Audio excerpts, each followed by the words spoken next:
কি রে বাবু, উঠলি ঘুম থেকে? কত বেলা হলো বলতো? যাচ্ছি তো। ঘুম থেকে ডাকছি। আচ্ছা মা, কালকে তো কালী পুজো, তাহলে তো 14 শাক, 14 প্রদীপ, অনেক কাজ বলো। আর প্রদীপও তো বানাতে হবে।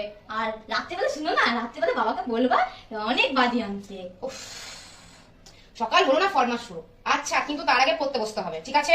না, পুজোর দিনে কে পড়তে বসে? আমি পড়তে বসবো না। এই মা, দেখেছো কাণ্ড? তিতলি দিদি খেলতে চলো। হ্যাঁ, চলো চলো।